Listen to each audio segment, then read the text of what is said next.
Although Ferrari could have kept Prost for the final race of the season, they had to be seen to be bigger than the driver, hence the decision. We are upset because we've lost as Ferrari one of the best driver and the best test driver of the Formula One. The reason was the behavior of Alain Prost was not at the level that Ferrari would like for his top driver. Alain Prost's former McLaren teammate Niki Lauda was in Adelaide as one of the sponsors of the event through his airline Lauda Air. Asked to comment on the Prost affair, Lauda put the blame squarely on the Frenchman's shoulders. Well, first of all, you have to find the reason why it all happened. And the reason is simply that Alain, when everything is going well, he can develop all his power to drive and everything is good. But as soon as things turn against him, he turns against the team, which is wrong. Even in difficult times, you have to stick with the team and solve your problem internally. He then goes to the media, he tells the media about the problem he has internally. So he put himself into a huge mess. And I think from Ferrari point of view, they were right to say, let's stop all that and let's get on with somebody else. So I think really he was the man who started it all. And now he's in a situation where he has to reorganize all his life because there's no good car available now for next season because everybody's signed up. But maybe we'll stop for 1 year and then get his act together and do it again. It's a pity from my point of view because Prost, as a driver, he's brilliant. There's no question. He's one of the top 3 men in Grand Prix racing. But all the blah blah and the politics around, he's not good on that. And that's the reason he's out. Prost's replacement in Adelaide was Gianni Morbidelli, no stranger to Ferrari. He'd spent considerable time as their test driver and was familiar with their semi-automatic gearbox. Morbidelli was replaced at Minardi by Brazilian Roberto Moreno. He'd been called in at the last minute, was happy to accept the drive, but he was looking for something more permanent in 1992. Bertrand Gachot was back in a Formula One car for the first time since the Hungarian Grand Prix. He replaced Eric Bernard, who broke his leg in practice at the Japanese race.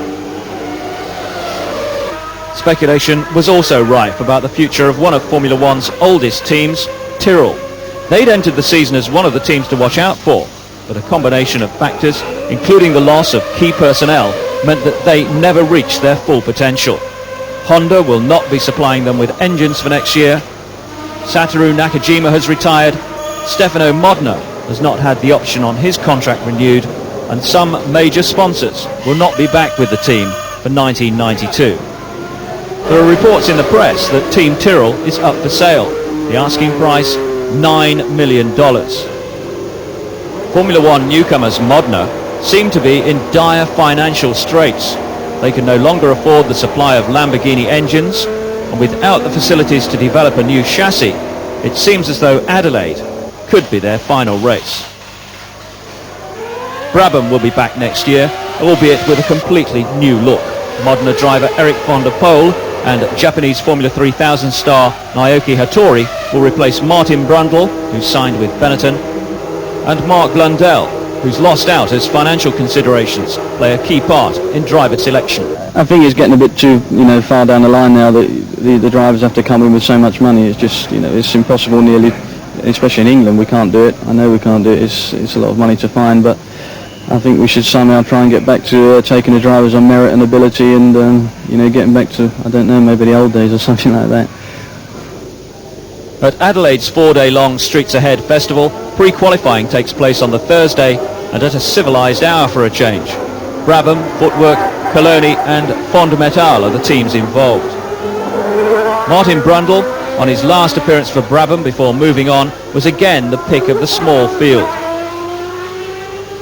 He clocked 1 minute 17.707, and that's an average of around 110 miles an hour. The Italian Alex Caffi in footwork number 10 progressed through for the second race running. Mark Blundell, Brundle's partner, had failed to pre-qualify in Japan, and with no drive for next year on offer, he couldn't afford mistakes this time. He made it. Quicker even than the most experienced driver in pre-qualifying. Michele Alboreto in the other footwork Ford a rare highlight for Alboreto in an inconsistent season. He was aiming for his 153rd Grand Prix appearance. Not so lucky, Gabriele Tarquini in the only Fond Metal. Successful in Spain and Japan, left rear suspension failure here meant a high-speed offline excursion. Tarquini was okay, but he was out of the race and pre-qualifying subsequently delayed. Tarquini, the left rear suspension giving up and the driver helpless, out of control, and as the car cannoned into the wall, close of business for Fond Metal in Australia. Various cars in difficulty on a dusty track. Naoki Hattori in the Coloni, still learning. The first major practice for the 1991 Australian Grand Prix starts, and as ever, it is Nigel Mansell first out of the pit lane, but he's very rapidly passed on the opening lap on the way down to Wakefield Turn. And it's an important session, this, Alan Jones. It certainly is, Murray, because I believe Nigel's trying this new active suspension. I would imagine they're very, very keen to get out quick, smart and find out whether it's going to work or not. And if it is going to work, to improve it. And if it's not going to work, to put it aside and concentrate on the other car. Mansell's reactive suspension gives what they call a constant ride height. That means to say that the car is a constant distance from the track. And Adelaide, being a street circuit where everyday traffic normally rides over it, can't help being... The track is very, very bumpy. It shakes about, hammers his spine, can affect his driving line, and is very, very demanding.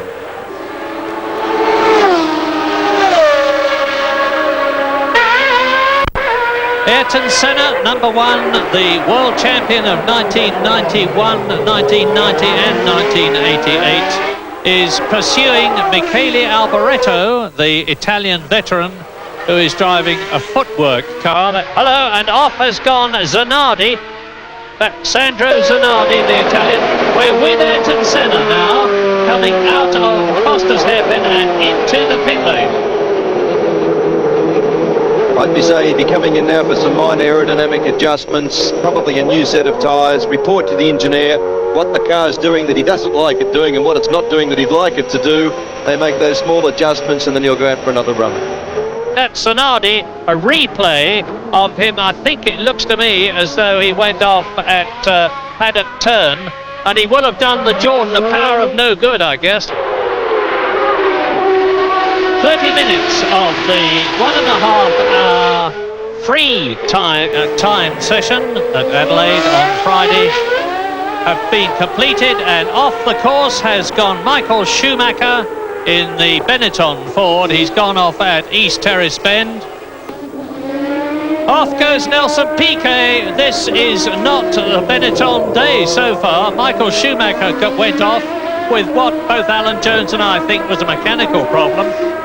Alessandro Zanardi has found his way back to the pits after leaving his broken Jordan, which went off the track at Paddock Turn, and he's in the spare car. He won't be the most popular man in the world, of course, because his team has now got to get the broken car in and repair it and hope that the damage is confined only to the bits which can be replaced. Now, there is the Williams pit, and that is Nigel Mansell's second car, the car without the reactive suspension. There it is, there is the reactive car in which Mansell is getting experience now. You can tell it from those distinctive bulges at the end of the suspension links. And if Mansell decides, probably tomorrow, that he does not want to drive this car, he will know that Riccardo Patresi's settings can be transferred to his car, and Patresi is fourth fastest at the moment, a little slower than Nigel Mansell. I think things are looking fairly good, James, for Mansell at the present moment, considering he's in the new car. Yes, and it's been showing up very well in recent testing. I wouldn't be surprised if they'll try and race it here. More in a moment on Wide World of Sports from the first practice session.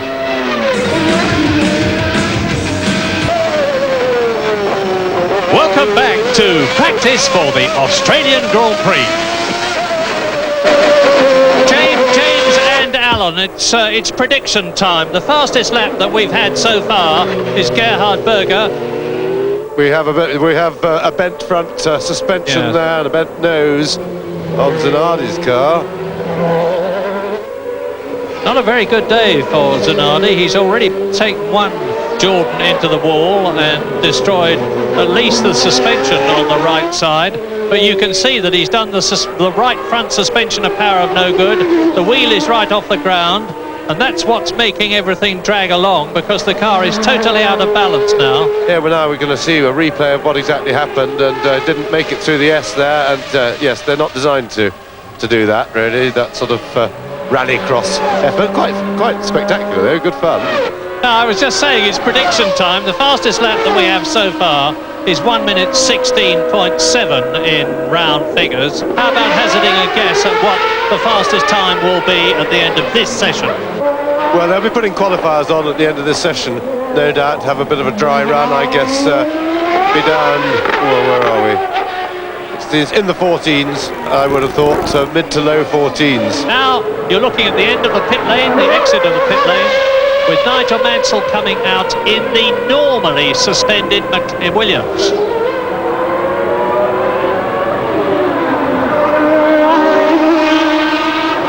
Nigel Mansell's fastest time so far in the reactive suspension Williams, 1 minute 17.38.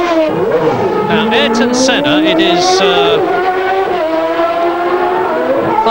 11. The session finishes at 11:30. Do you think he's going out on qualifiers now, James? I would think probably unless they've got very little to do, he'd be waiting, probably go out at about 20 past with qualifiers, giving himself a chance to do 2 or 3 runs even. As Mansell goes into racetrack hairpin and now to paddock turn, he's coming down towards the completion of this lap. And he's got to beat 1 minute 17.38 to improve on his own previous fastest time. And he's got to improve on 1 minute 16.6 to become fastest. And it's a pretty quick lap. Yes! So that is faster than Mansell in the reactive car.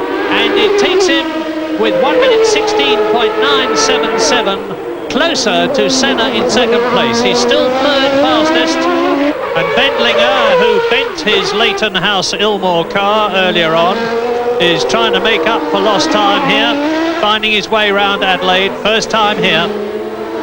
He's well down the list. Well, he's not so well down, actually. He's in 14th place out of 30 drivers.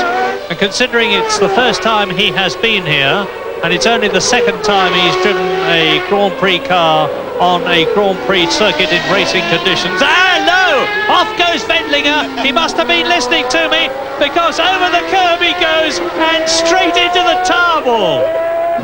So let's have a look at Wendlinger. Well, they're all much right. Never really stood any chance of getting around the right-hander there. And bump and a bounce. And as I say, Modena in the meantime has put some qualifiers on quite clearly. And he's gone quickest now with a 1:16.4. It's only 0.4 of a second covering the first 5, 0.7 of a second covering the first 6. Ayrton Senna significantly is down in 6th position, and even though the times are not critical, that is not a situation that the Brazilian enjoys. He wants to be at the top of every session. And he is, because Ayrton Senna has just broken the qualifying lap record at Adelaide by going round in 1 minute 15.415, compared with his own qualifying lap record last year of 1 minute 15.671, and I think there is still more to come. And this is Gerhard Berger. So 1 minute 15.4 is the quickest so far. Nakajima is in the way. This is going to slow Berger up a bit. Well, probably not actually, because he's farthest away. 1 minute 14.9, and that takes Gerhard Berger up into the quickest time, half a second quicker than Senna. And that's Mansell. So Mansell has spun his Williams, look at it, and stalled it. So, here we see what happens. So Mansell there, and he's bounced it up. Yes, that curb's a big high curb. And we saw Saw it trip Zanardi up before as well. There's Glenn Dix with the checkered flag, and so that means to say that at the end of the first free 1.5-hour practice session at Adelaide, Gerhard Berger is quickest, 1 minute 14.9, a full half second faster than his teammate Ayrton Senna that you're looking at the moment, with the Williams of Riccardo Patrese third ahead of Stefano Modena Tyrrell Honda. Gianni Morbidelli in his first drive for Ferrari in racing conditions in 5th place. Nigel Mansell is 6th. Proper look inside McLaren. It's a winning team, but the one behind me unfortunately is not. This year it has not won one single Grand Prix. Alain Prost is not driving with it here because he says the management within the team is not good enough. I would have to agree that management is the biggest possible problem for Ferrari. If you look at McLaren, Ron Dennis is the man. He's the boss, he's the leader. Ken Tyrrell has led his team to many successes. Frank Williams, he's the ruler of the Williams team. And the success that Eddie Jordan has had this year has been down to one man's leadership, Eddie Jordan. I don't care whether it's a little spaghetti house or if it's IBM. If you don't have good leadership and one man at the helm, you don't get success. Ferrari have been trying to do it with committee decisions. It simply doesn't work. We'll be back after this for the first qualifying session. Track now, you see there Eric van der Poel, the Belgian driver, in the Lamborghini car with the V12 engine, and also out on the track is Satoru Nakajima, the Japanese driver in the Tyrrell Honda V10. There he is, getting ready, hopefully to qualify for his last Grand Prix. This is 22-year-old Michael Schumacher, the sensation of Grand Prix racing in 1991. Mercedes-Benz sports car driver. He's just won at Autopolis. It was likely to be his last sports car world championship race because he's concentrating on Formula One in 1992. And when he drives on Sunday, as I'm quite sure he will, Schumacher, who's now gone to the top of the listings, 1 minute 16.428, which is again over a second faster than he went this morning. And Schumacher will be driving in his 6th Grand Prix on Sunday. He's already finished in the points 3 times. Now, Modena was pretty quick this morning. He will be certainly hoping to get it under 1 minute 16 this time. 3/10 quicker on the split than Schumacher or Piquet.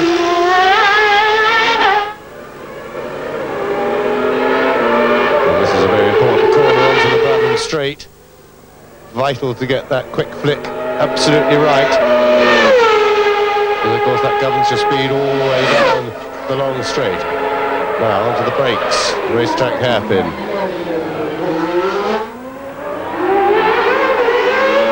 Just keep flowing it through these little kinks before we compete for that. Keep the car flowing. Right down to first gear hairpin. And there's the fastest time on the left of your screen so far. Well, it's quickest, but not as quick as he'd like. And goes Gianni Morbidelli in the famous number 27 Ferrari through the S's up to the first right-hand Wakefield turn, which he'll take in second gear at about 70 miles an hour, briefly up Flinders Street into the left-hander at East Terrace Bend, still in second gear, right again into Flinders Bend, and you can see from the way the car is moving on the circuit that it is very, very bumpy engine. Straight turn down Jones Straight and into Rory Bend, and then spin! It's off goes Morbidelli, trying too hard. We'll see this again, and he was just he just overcooked it a little bit too much. He really was giving it a tremendous go. He was trying all the way round.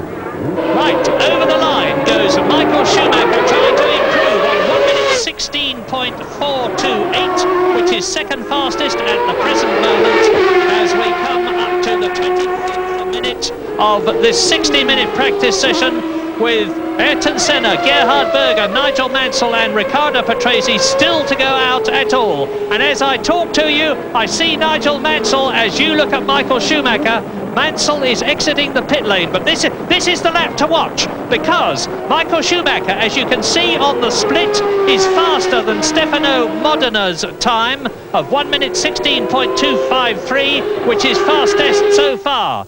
And Michael Schumacher got comparatively little running in this morning. It's his first time in Adelaide. He did about 14 laps this morning because his car stopped fairly early on in the session, which very much limited his racing activity in the 1.5 hour session. But he learns a circuit very quickly indeed.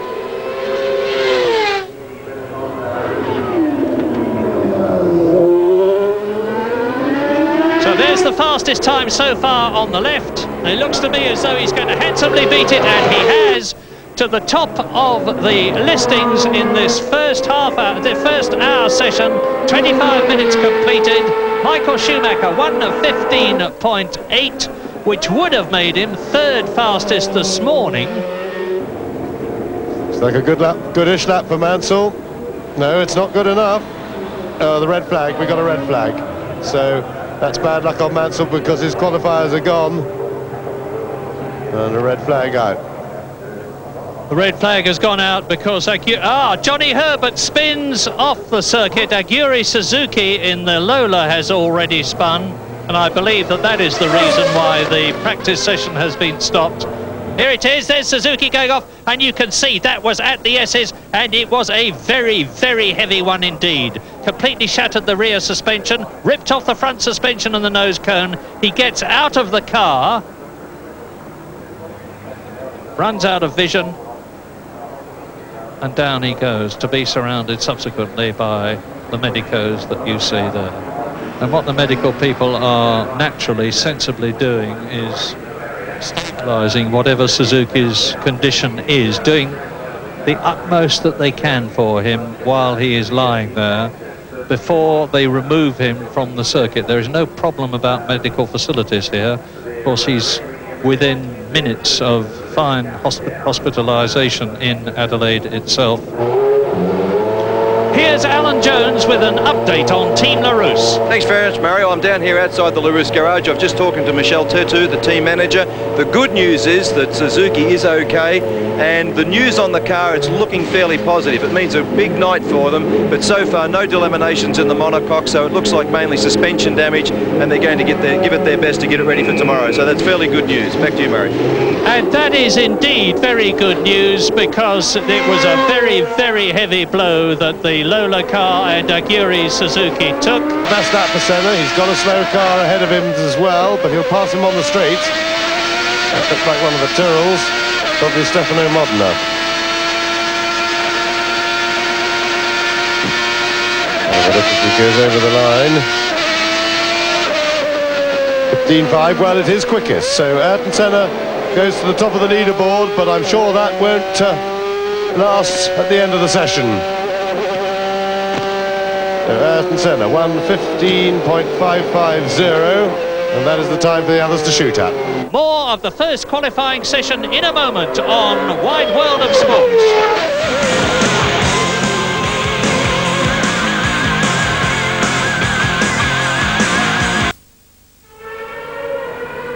Well, here's the man who took pole position at the last two races in Spain and Japan. He's had 8 pole positions in his career. It is Gerhard Berger, who won the Australian Grand Prix for Ferrari in 1987. Finished 4th last year for Mclaren. And Gerhard, now that the Mclaren truly fits him, which it did not last year, he's very tall and lanky and was driving metaphorically with his knees under his chin for most of 1990. Now that the car fits him as a result of adjustments to the controls and the cockpit, and now that he's really got himself together mentally against Ayrton Senna, he is flying. Now let's watch him on this lap.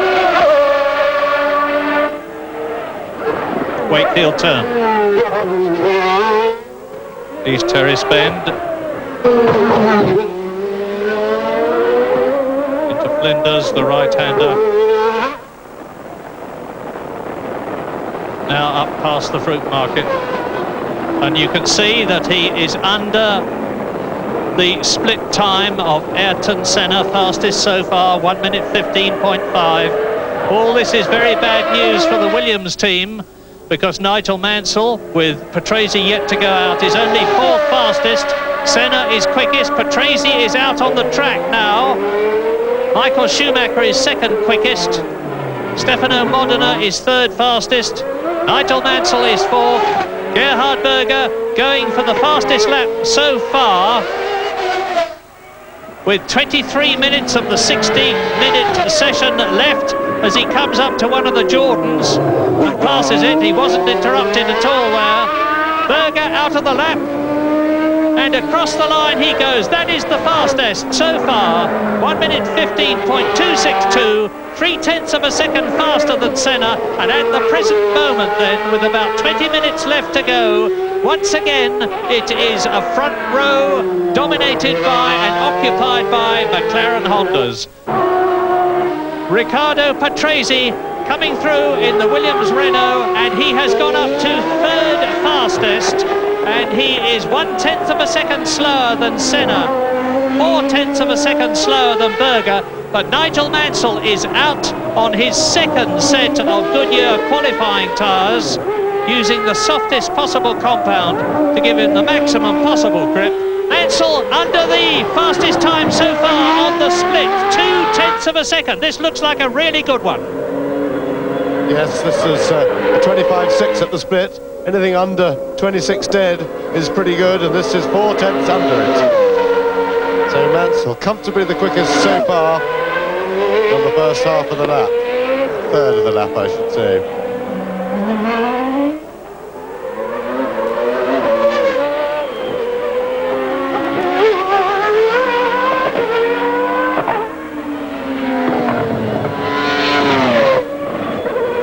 Last corner.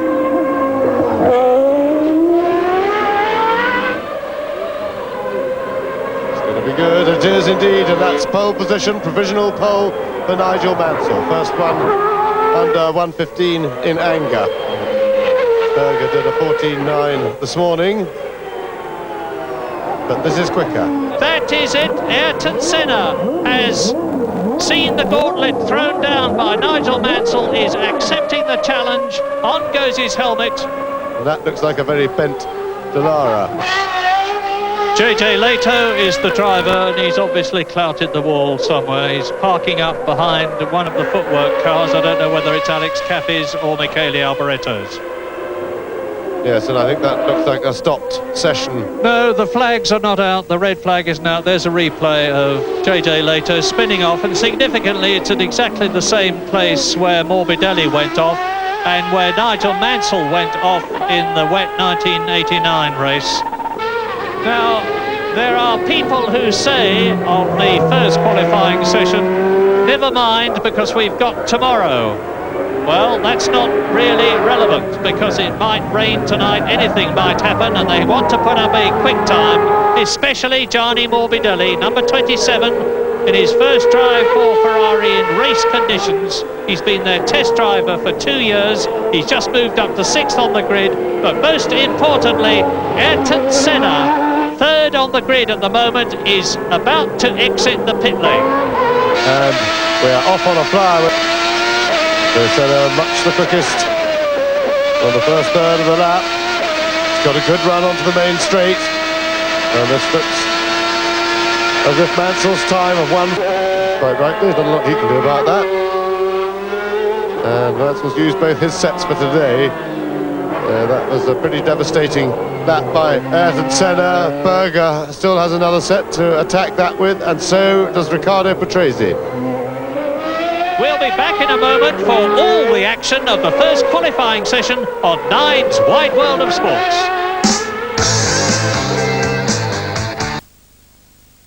And Berger is out on the circuit now. Here is the living proof, the pictures of Gerhard Berger, pole position holder in Spain and Japan, the last 2 Grand Prix. And the important thing to see is how Gerhard Berger's time is in comparison with Senna's on the split.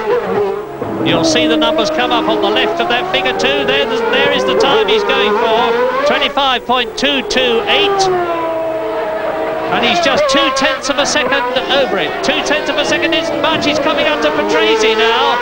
But Patrese gets out of the way, and I can't see Berger beating Senna's time, but he will beat Mansell's time if he stays on target.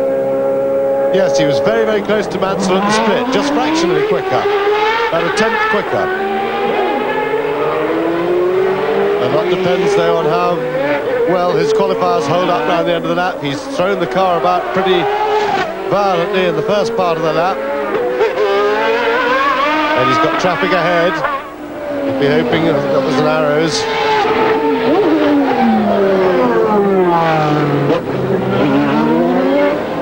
And he's going to be all right. So Berger over the line. Yes, indeed, Berger second quickest and well quicker than Mansell. So that was a very good second half of the lap by Gerhard Berger. McLaren's 1 and 2. Patrese out on the circuit though, and Patrese will be having a go. That's Michael Schumacher off the circuit again. But once again, it looks like a mechanical problem, although his front wing there is missing. Well, Michael Schumacher's rhythm seems to be coming apart, and Riccardo Patrese spins to a standstill. That's him for the afternoon because he's hit Alboretto's car. I don't think he will have damaged the car badly, but once again, with Michael Schumacher having run into Mark Blundell, that was his problem. And you can see that Riccardo's Patrese's suspension is slightly out of line there. And that means to say that here's a replay, and at Stag Turn, that's the one that's causing all the problems. He spins, hits the curb. He might just have got away with it if the footwork car had not been in the way there. But if is a good word in motor racing, it never happens. And with Nigel Mansell looking at the monitors, and with the session having been concluded because Glenn Dix is standing out there with the checkered flag, in provisional pole position with a time of 1 minute 14.2 seconds, it is Ayrton Senna's McLaren Honda, ahead of his teammate Gerhard Berger. Once again, Mansell is third on the grid, ahead of his teammate Riccardo Patrese, with the Benetton Ford of Michael Schumacher fifth, and Gianni Morbidelli's Ferrari an excellent 6th position after his first official qualifying session for a Grand Prix. Yet another provisional pole, almost certain pole. Was it a good lap? Yes, was a clear lap with no traffic. I pushed very hard, and it was a good lap time. But Gerhard is just behind me, very near, and I believe that depending on conditions tomorrow, maybe if you want to keep pole, you have to go under 14s. I know Gerhard would really love it, wouldn't he? We've been fighting very close the whole year, and it's another race. Championship is over, but we have some responsibility to the Constructors' Championship.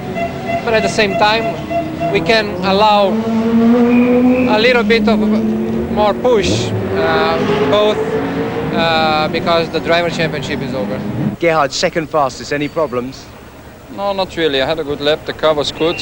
I'm 1 tenth slower. It's, you can find everywhere this 1 tenth or never. It was a good lap, and the other must have had a really good lap too. So can you have an even better lap tomorrow? We're gonna try, but it's difficult. Ron Dennis is a real lot of help, isn't he? He helps a lot. Yes, really a lot.